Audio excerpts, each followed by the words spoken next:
¿Me oís más o menos bien? Avisadme porque se me va a ir cayendo el micrófono hacia abajo y se va a ir oyendo cada vez menos. Pero bueno, buenas tardes. Gracias por invitarme a esto. Yo de momento lo estoy pasando muy bien. Espero que seguir pasando muy bien también la próxima hora. Y muchas gracias a vosotros por aguantar aquí hasta esta hora a ver este pesado que nos cuenta sobre los incendios. Creo que no hay que explicar mucho que los incendios son un problema. Y son un problema en todas partes, son un problema en la cordillera Cantábrica. Yo voy a hablar sobre la cordillera Cantábrica, a ver si esto funciona, entonces ya sería fantástico. Pero son un problema de la cordillera Cantábrica, pero son un fenómeno global, son un problema global. Creo que también estamos todos de acuerdo. Entonces, lo que voy a hacer a lo largo de la charla, para llegar a hablar sobre el problema de los incendios en la cordillera Cantábrica, es primero abrir un poco el foco en el espacio y luego tratar de abrir un poco el foco también en el tiempo, para ver el asunto, ¿no? Porque es fácil quedarse con lo que pasó hace 4 meses, que fue una catástrofe en muchos sitios, un desastre. Yo creo que para verlo bien, espero convenceros de que para verlo bien hay que abrir un poco el foco. Entonces, primero vamos a abrir el foco de manera geográfica. Esto es un problema global. Esto es Oregón, el noroeste de Estados Unidos, pero bueno, es un problema en todas partes. Esto es una portada de una revista que seguro que conocéis o que es fácil que conozcáis, Bioscience. Pero, perdón, voy a toser al micrófono. Disculpadme. Exacto, tenía que haber hecho lo contrario. Disculpadme. En 2023 Bioscience publicó este artículo. En la portada, reflejaba unas inundaciones en Mozambique, pero publicó este artículo que está aquí marcado en amarillo, ¿no? Un informe sobre el estado del clima en 2023. Entramos en territorio desconocido, ¿no? Este artículo tuvo mucho impacto. Este es el artículo, el primer autor es William Ripple, otra serie de científicos, luego volveré al grupo de este hombre, pero el tema del territorio desconocido parece que pegó en los medios y apareció en un montón de medios, salió en todas partes. Probablemente está bien tirado, ¿no? Está bien tirado, entramos en territorio desconocido, pero es la verdad. O sea, la verdad es que estamos en cuestiones climáticas, estamos entrando en cuestiones como calentamiento del océano, etcétera, etcétera. Ya empezamos a no saber muy bien dónde entramos, ¿no? No nosotros, sino los científicos. De ese artículo de Ripple y otros, entre muchas gráficas que tratan de un poco por aplastamiento, ¿no? Explicar por qué estamos entrando en territorio desconocido. Hay que me pareció adecuado para la charla de hoy, aunque la charla de hoy es sobre la cordillera Cantábrica, pero estos son área quemada en millones de hectáreas en Canadá. Cada una de estas líneas, fijaros que en el eje X tenemos la fecha, ¿no? La temporada de incendios. Cada una de las líneas grises representa distintos años hasta el año 2020, ¿no? Desde finales del siglo XX. Al principio se va acumulando poca superficie quemada, al final de la temporada, que sería en octubre, la temporada de incendios, pasaba esto. Esto es lo que pasaba hasta el 2020.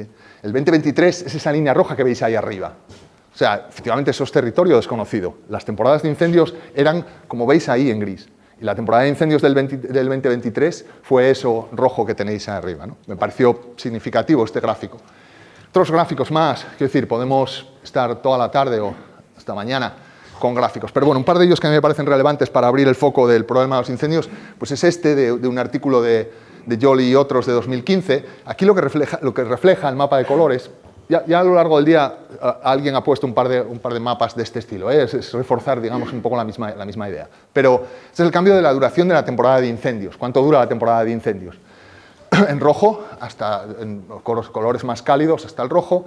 En rojo tenemos 2.6. 2.6 es 2.6 días al año. O sea, cada año la temporada de incendios va aumentando en 2.6 días. En 10 años es un mes. O sea, en 10 años hay una temporada de incendios un mes más larga, ¿vale? Esos son en los sitios que están en rojo. O sea, Amazonas, este de África, tal vez oeste de Estados Unidos, parte de Canadá. Luego hay zonas que están en azul. Hay zonas donde la temporada de incendios va siendo cada vez más corta, ¿no? Pero esto es abriendo el foco cómo va el asunto de las temporadas de incendios. Esto es la superficie de bosque quemado también. También cambio en el periodo de tiempo entre 2001 y 2023, es un artículo diferente. En colores marrones tenemos sitios donde la superficie quemada en ese periodo es más del 100%, o sea, se ha incrementado en más del 100%, ¿no? Es cambio porcentual. En azules o verdosos o el color que sea ese, tenemos zonas donde va habiendo cada vez menos superficie quemada. Bueno, es llamativo lo que pasa en los bosques boreales, ¿no? Ahí arriba, lo que pasa en Canadá, lo que pasa en el noroeste de Estados Unidos, pasa ahí arriba, pero también África ecuatorial, también el Amazonas. Luego tenemos zonas azuladas. Nosotros estamos aquí cerca de una zona azulada. Una zona azulada va hacia allá. La superficie de bosque, el área de bosque quemada, en algunos sitios va a menos, ¿no? A lo mejor es que ya se quemó y ya no queda mucho más bosque que quemar. Bueno, no lo sé, pero este es un poco el panorama global, ¿no? Respecto a los incendios. Entonces, bueno, hasta donde yo quería llegar es a, bueno, creo que estamos todos de acuerdo en que es un problema global y lo que está pasando, lo que va a pasar es que los incendios van a ser más frecuentes, más intensos, más grandes. Sin entrar en muchos rollos de si la sexta generación o no sé qué más. Bueno, yo de momento me basta con esto, ¿no? Para llegar a la conclusión de que tenemos un problema global y se puede definir así. En realidad el problema global es este. O sea, el problema global es que tenemos un cambio climático que significa un aumento de las temperaturas, cambio en los regímenes de precipitaciones, con sequías, cambio en la frecuencia de fenómenos climatológicos extremos, huracanes, lo que sea, danas, todo lo demás. Incendios, también es otra de las... Este cartelito no lo he hecho yo, este cartelito venía hecho desde NOAA, es una institución americana, pero la colección de cosas asociadas al cambio climático es esta, ¿no? Los incendios son una de ellas, también deshielo, subida del nivel del mar, bueno, varias cosas. Este es nuestro problema global, que además tiene un montón de bucles de retroalimentación. Esto que veis aquí, bueno, vais a verlo ahora, son columnas de monóxido de carbono procedente de incendios del 2023 en Canadá y norte de Estados Unidos, ¿no? Entonces, esto es carbono yendo a la atmósfera, es decir, uno de los problemas, o sea, el problema global que tenemos es el cambio, pues uno de los problemas globales que tenemos es el cambio climático, ¿vale? Está causado por el CO2 en la atmósfera, ¿vale? Y eso produce más incendios, y los incendios producen más CO2 a la atmósfera, ¿vale? O sea, es un bucle de retroalimentación. Vaya, me gustaría... Ahora aquí pasó algo que no sé qué es. Lo estropeé, espera. Vale. Bueno, no salió el vídeo que tenía que salir. El vídeo que tenía que salir eran simplemente las columnas de monóxido de carbono saliendo a lo bestia de los incendios de Canadá, ¿vale? Vale, sí, yo creo que esta sí va a funcionar.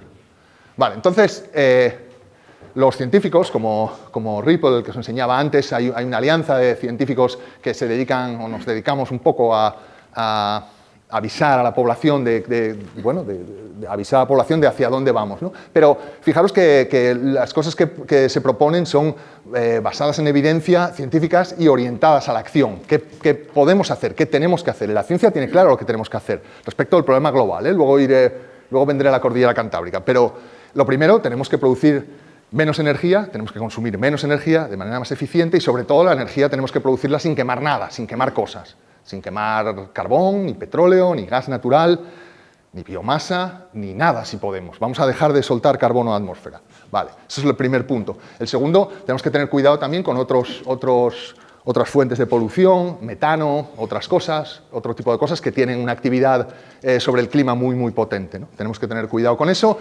Una cosa importante es que tenemos que dejar de medir las cosas en Producto Interior Bruto. Tenemos que parar de pensar que tenemos que crecer, que la economía española no creció mucho porque solo creció un 1,2%. O sea, estamos obsesionados con el crecimiento, ¿no? El crecimiento económico. Bueno, esto es algo que tenemos que parar, esto, ¿no? Tenemos que volver a una dieta basada en vegetales. Hace 100 años, 200 años, las dietas de los humanos estaban basadas en semillas, estaban basadas en vegetales. Eso ha cambiado mucho, tenemos que volver a ese tipo de dieta. Todo esto son recomendaciones de la alianza esta de arriba, de un paper que hay que firmamos 11.000 científicos. Tenemos que tener cuidado con la población, somos 8.000 millones de personas y eso significa, y además consumimos mucho, ¿no? Somos demasiados. Pero lo último, que es a donde yo quería llegar, una de las cosas que tenemos que hacer respecto al cambio climático es permitir la regeneración de los ecosistemas. Estuvisteis hablando hoy bastante sobre este asunto, ¿no? Regeneración de ecosistemas, recuperación de ecosistemas. Tenemos que dejar de destruir los ecosistemas. Un poco por otros loops también, ¿no? Otros bucles de retroalimentación de los que hablaba hace un rato. O sea, bucles positivos, no negativos, ¿no? Entonces, esto es lo que tenemos que hacer. La charla de hoy, sobre todo, voy a hablar de esta cuestión, ¿no? De cómo, bueno, estamos hablando de incendios, pero como veis, todo está conectado y retroalimentado. Vale. Vamos a volver rápido a la cordillera cantábrica. Es una foto de Asturias, típico paisaje de la cordillera cantábrica por esa zona. Hay un poco de caliza por aquí arriba y tal, montañas. Vaya, hombre, no quería hacer eso. Vale, volvió.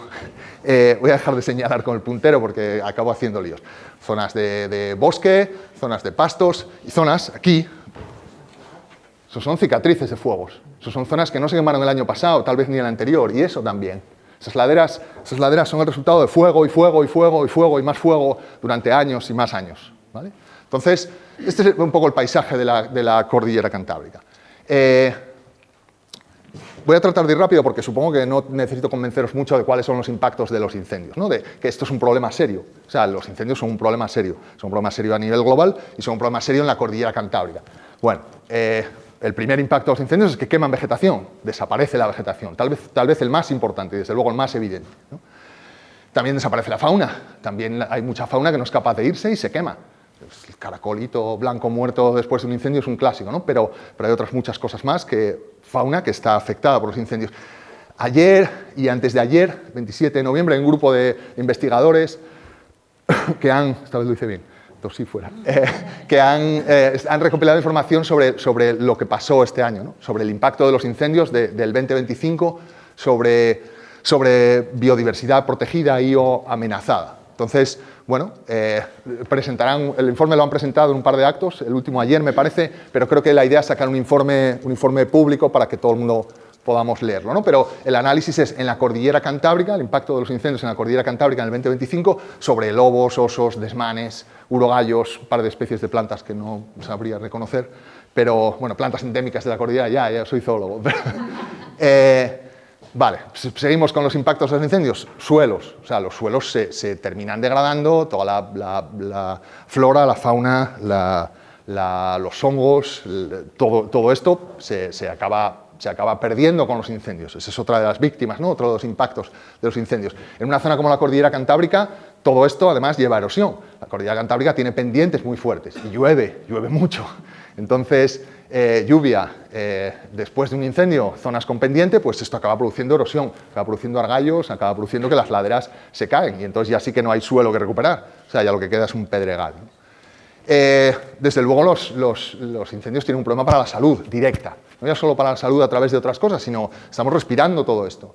Un día en el 2023, no, fue antes, bueno, hubo un día en Asturias que la cantidad de incendios era tan grande que no amaneció. A las 8 de la mañana tenía que amanecer y mirabas al cielo y estaba negro, estaban las farolas encendidas, pero amaneció como a las 10 de la mañana.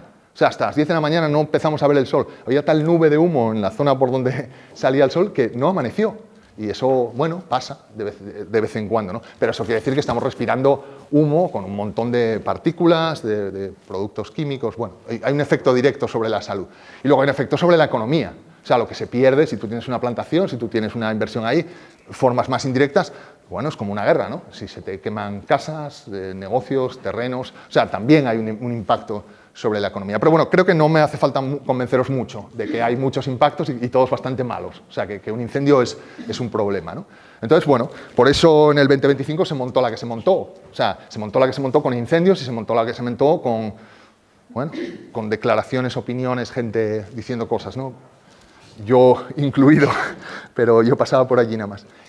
Bueno, este es un mapa de los incendios de agosto del 25. Bueno, veis la pinta que tiene todo esto. Pero vamos a abrir otra vez, antes abría el foco geográficamente, todavía lo tengo que cerrar un poco más para volver a la cordillera, vamos a abrirlo también en el tiempo, porque esto pasó en agosto y nos podemos quedar nada más con lo que pasó en agosto, ¿no? Pero ¿qué está pasando en el tiempo? Quiero decir, habrá que analizar la tendencia, ¿no? Y la tendencia es esta. Yo no sé qué tendencia veis aquí. Estos son incendios, superficie quemada cada año en España, desde el 68, casualmente es el año en el que nací yo, hasta el 25. ¿Vale? El 25 es esta raya negra.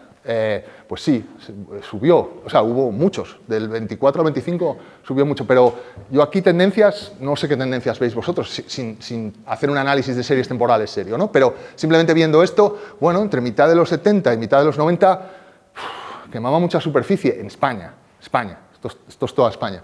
Bueno, luego en el siglo XXI la cosa parece que está estabilizada un poco más abajo. A lo mejor ya no hay nada que quemar. A lo mejor los incendios, estos son hectáreas, a lo mejor los incendios son menos pero más grandes. Todas esas cosas, la gente que analiza estas series temporales sí está empezando a encontrar sí habla de estas cosas, ¿no? Pero yo aquí no veo una tendencia muy clara. Esto es muy grave, evidentemente, lo que pasó este año. Pero, bueno, creo que hay otras tendencias más interesantes. Esto es un visor que tiene el Miteco, en el que tiene cosas que pasaron con los incendios, datos oficiales de incendios. El último año que hay disponible es el 2021 y el primero me parece que es el 16, o sea, no tienen muchos años todavía, no tienen el 24 ni el 25, pero bueno, mirando el 21, el 20, los años anteriores, los mensajes son muy parecidos a los que os voy a contar aquí, ¿no? Pero fijaros que esta es la distribución temporal en el año 21 de los siniestros. Entonces, tenemos en el eje X meses, en el eje Y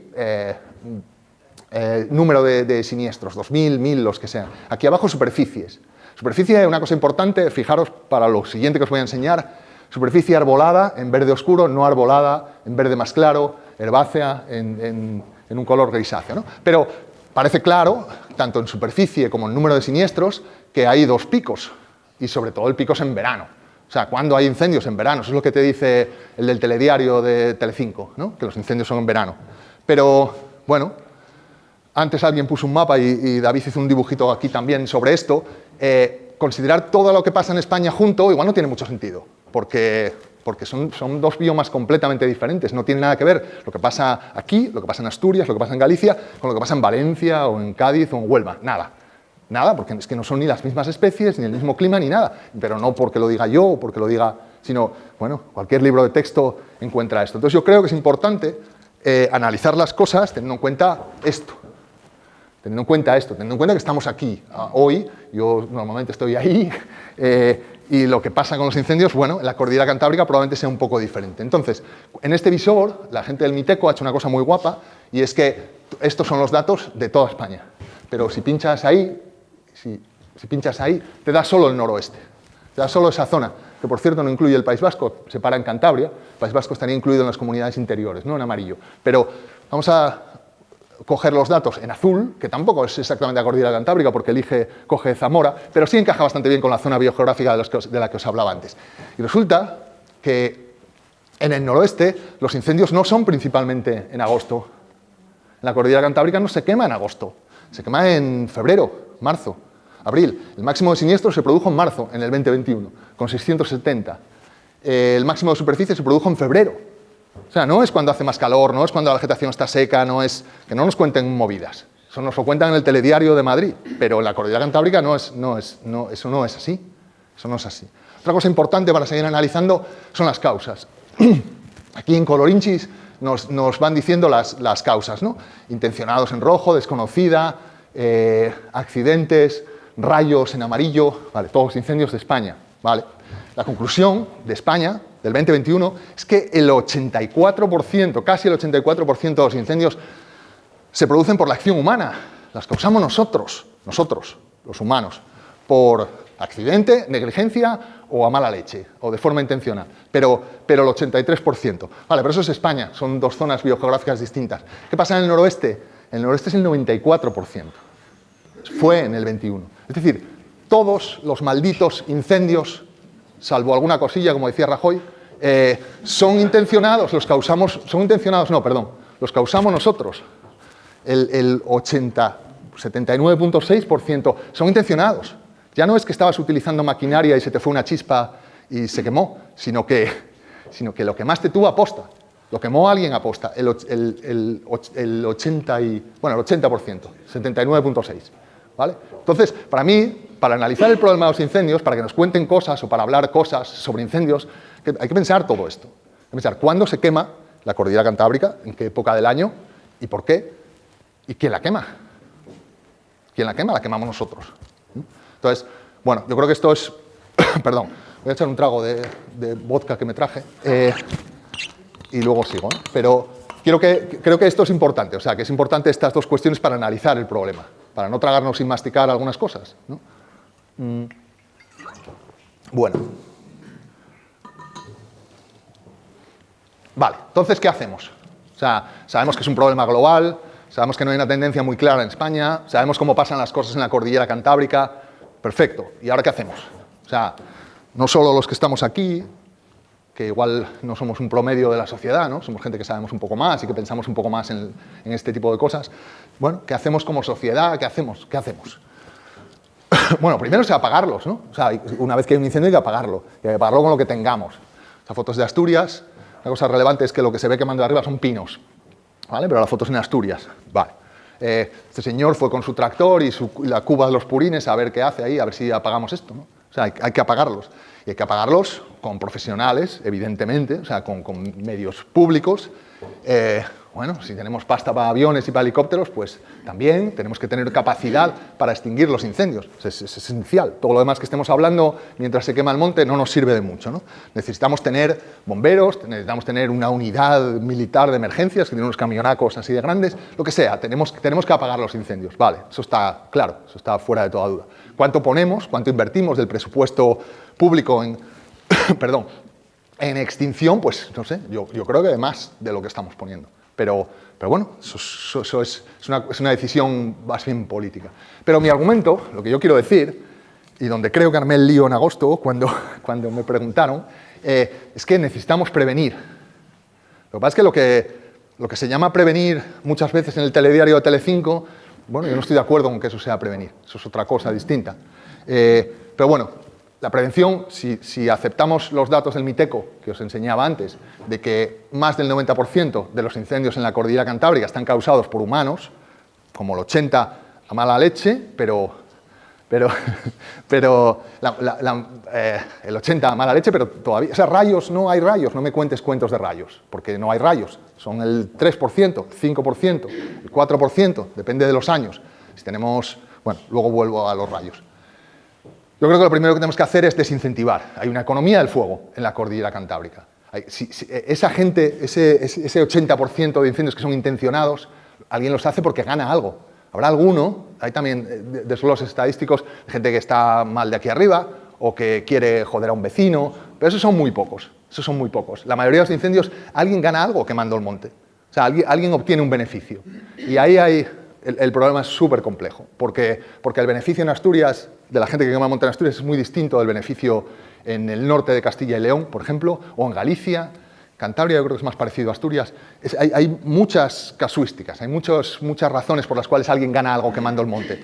Pero mi argumento es, si respecto de las autoridades, respecto de la gente que tiene capacidad de hacer algo respecto a los incendios, vamos a desincentivar. Vamos a evitar que alguien gane dinero quemando el monte, ¿no? También meter en la cárcel a alguno igual ayuda, pero hace unas semanas metieron en la cárcel a uno en Asturias que había quemado no sé cuántas hectáreas en el Monte Naranco. El Monte Naranco, no sé si conocéis Oviedo, pero es el monte que está al lado de Oviedo.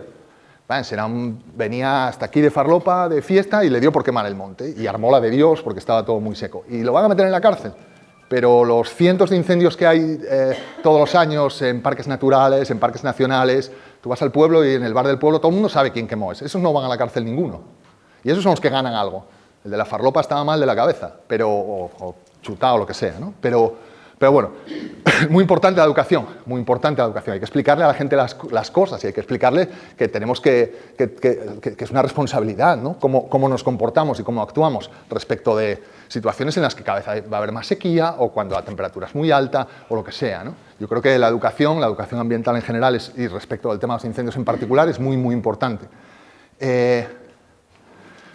La vigilancia es importante también. La vigilancia para dos cosas. Una, para si ves a alguien que va con un mechero con cara de que le apetece quemar allí en no sé dónde, un día que está muy seco, pues la vigilancia, hablando en serio, la vigilancia es vigilar determinado tipo de actividades ilegales. Y también vigilar, bueno, son dos agentes medioambientales en Asturias, ¿no? Vigilar cuándo se produce un incendio. O sea, cuando empieza un incendio, sobre todo, y volvemos a los rayos, si es de esos inevitables, porque el que quema a uno que venía de fiesta, o el que quema a uno porque va luego a vender la madera, o porque quiere hacer pastos para sus animales, bueno, esos se pueden controlar. Pero aún así, si cuando empieza el incendio alguien detecta el incendio y tenemos los medios adecuados, eso se apaga. Ahora, si llegas allí 3 días después, o si llegas allí toda la noche después, a lo mejor ya no tienes mucho que hacer. Y además tienes 8 incendios a la vez, tienes que dividir los recursos, ¿no? Entonces, la vigilancia es importante para cazar a la gente, para coger a los que estén haciéndolo y también para anticiparse, o sea, para ir a extinguir el incendio lo antes posible, ¿no? Gestión. Esto es lo que sale en todos los telediarios. Entonces, tenemos que limpiar el monte, ¿no? Los ingenieros hablan de limpiar el monte todo el tiempo. Tenemos que limpiar el monte. Hay que gestionar. Es que los montes están sin gestión. ¿Se lo habéis oído? No sé vosotros, para mí hasta la náusea, o sea, yo hasta la náusea. En parte por eso estoy aquí, estoy un poco cansado de oír esas cosas, ¿no? Pero, vale, hay que gestionar, estoy de acuerdo. Lo que pasa es que el punto número 1 de gestión es no hacer nada. Eso es gestión también. Proteger una zona y dejar una zona tranquila, eso es gestión también. Prohibir que se hagan determinado tipo de actividades en determinados sitios, eso es gestión también. Gestión no es solo ir con la motosierra, ¿vale? o con la retroaraña, eso es gestión, desde luego, es gestión del territorio. Pero gestión también es decir, no, aquí no va a haber ganadería. Aquí no va a haber ganadería porque aquí tenemos unos ecosistemas muy valiosos o aquí no va a haber actividad forestal porque no queremos que haya actividad. Decidirlo entre todos. Eso es gestión también. Gestión no es solo meter la motosierra, ¿vale? o la desbrozadora. Llevamos todo el día hablando de qué es un bosque y qué no, así que me arrepiento un poco de haber metido estas diapos, pero bueno, un bosque hay que tener claro también, cuando hablamos de gestión, un bosque es, pues eso, un bosque incluye madera muerta. Esto es una maldad mía, pero el director general de Política Forestal del Principado de Asturias, que por cierto era el gerente del polo de la biomasa, con la empresa Unosa, bueno, Ullera y tal, están queriendo promover la biomasa. Cuando llegó a ser director general de Forestal, en el Principado de Asturias, dijo que la madera muerta había que quitarla del monte, que se pierde en el monte. Entonces, que hay que quitarla y llevarla a las plantas de biomasa, ¿no? Bueno, la madera muerta es esencial en el bosque. O sea, los hongos, animales, insectos, todo. O sea, un bosque no es un conjunto de árboles, un bosque es muchas más cosas, ¿no? Creo que eso lo tenemos claro, no voy a insistir mucho más. Un sotobosque por debajo, vegetación, hay todo eso. Un cultivo es otra cosa. Y es perfectamente aceptable. O sea, quiero decir, no hay que estar muy chiflado para decir que estás en contra de todos los cultivos. Un cultivo es un cultivo y un bosque es un bosque. Y una vez que tengamos claro eso, entonces este tema de que hay que limpiar el monte, que hay que desbrozar, que hay que quitar la vegetación de debajo, la cordillera cantábrica, pues igual se te cae un poco. O sea, lo que pasa es que yo creo que, bueno, no sé, voy a no analizar mucho las razones por las cuales interesa o no la confusión entre qué es un bosque y qué es un cultivo, ¿no? Que yo creo que lo tenemos claro los que estamos aquí, porque si no, no estaríamos aquí, ¿no? Pero bueno, yo creo que es importante. En un cultivo, efectivamente, hay que cortar cosas. Si yo tengo una huerta con lechugas, pues tengo que quitar los caracoles, porque si no, no tengo lechugas. Y tengo que quitar las hierbas que van saliendo en mi huerta, porque si no, no tengo lechugas o tomates o lo que sea. Esa es mi huerta, ese es mi cultivo. Y es mi responsabilidad. Si no, me voy a quedar sin ensalada, ¿no? Si tú tienes un cultivo, tienes una responsabilidad. Tienes una responsabilidad. Y si tienes un cultivo de pinos en la cordillera cantábrica, tienes una responsabilidad todavía mayor que si lo tuvieras en otro sitio, ¿no? Pero bueno, quemas controladas, desbroces, clareos, todo eso en cultivos, perfecto, es lo que hay que hacer. Otra cosa es decidir qué superficie del territorio queremos dedicar a cultivos. Ahora, quemas controladas, motosierras, aclareos, como se están proponiendo en Asturias, en parques naturales, en espacios protegidos, en bosques, en hayedos que no queman ni a mala leche. Pero es que para la prevención de incendios tenemos 2 millones y esos 2 millones vamos a usar para hacer un aclareo en el hayedo de Monte Grande, en Teberga o en Peloño. Pero es verdad que se están gastando ese dinero en hacer eso, ¿eh? O sea, en Asturias se están gastando ese dinero en hacer eso, porque es lucha contra los incendios, aclareos, quemas controladas. No, es que las quemas controladas son muy importantes en tu cultivo, no son muy importantes en un parque natural o en un parque nacional, en un hayedo de montaña. No lo son. Bueno, es mi argumento. Un par de cosas rápidas respecto de cultivos y por ponerme un poco más científico y menos opinador de lo que estaba hasta ahora. Hay un artículo de este año del Journal of Applied Ecology en el que compara la severidad de los incendios con lo que tarda en recuperarse. Y es interesante que las plantaciones de pino, aquí abajo, tienen severidad de incendios muy altas y una recuperación muy baja. Sin embargo, ahí arriba, bosques de roble o incluso zonas de matorral tienen severidades mucho más bajas y recuperaciones mucho más rápidas, ¿vale? O sea, las plantaciones de pino son lo peor. Los bosques de pino, que también hay bosques de pino, los bosques de pino van bastante mejor. O sea, tienen menos severidad en los incendios y mayor recuperación. Peor que tenemos es esto. Luego también es interesante la distancia a las plantaciones de pino, esto sobre la severidad de los incendios en bosques de roble. Si estás cerca de una plantación, a menos de 200 metros, la severidad de incendio es mucho mayor que si estás a 1 kilómetro. Evidentemente, poner una plantación de pinos cerca de un robledal incrementa la severidad de un posible incendio sobre eso, ¿no? Bueno, este artículo es de este año y me cayó en las manos esta semana y bueno, os lo cuento por eso, pero es importante tener claro que un bosque no es un cultivo y que lo que sirve para un bosque no sirve para un cultivo. Bueno, entonces, mi mensaje para llevarse para casa es que tenemos que trabajar en prevención, pero prevención no es quitar la vegetación para que no arda, no es eliminar el combustible, porque si no, quitamos los libros de la Biblioteca Nacional. La Biblioteca Nacional está llena de libros que están secos que flipas y encima en estanterías de madera. Eso arde eso arde, como le metas una cerilla a la Biblioteca Nacional, eso arde. Entonces hay que quitar esos libros de ahí, hay que quitarlos fuera, pues si no va a arder. Es como si le pides a un bombero que te decore la casa. Te la va a decorar con mesas metálicas y con sillas metálicas, cortinas, alfombras, nada de madera, ¿no? Claro, un bombero te va a decorar la casa para que no se queme, ¿no? Y si se quema tu casa tendrá que entrar con un hacha, tirar el sillón por la ventana, te va a joder las alfombras, porque lo que quiere es apagar el fuego, ¿no? Pero yo creo que esto es importante. O sea, es importante que la prevención debería incluir, en mi opinión, todas estas cosas, ¿no? Siendo honestos. Entonces, bueno, se me estropeó el tipo de letra, pero después de esa H ponía hacer. Nos queda mucho trabajo por hacer a todos, ¿no? Aunque solo sea dar el coñazo a los que verdaderamente tienen el poder o que las opiniones, no sé, estén más informadas como habéis hecho aquí hoy, ¿no? Quiero decir, no lo digo por mí, lo digo por todo lo anterior, gente muy seria hablando de estas cosas muy en serio, ¿no? Entonces, nada, lo dejo aquí, que ya me debí pasar muchísimo más de la hora y gracias por aguantar. Si tenéis alguna pregunta...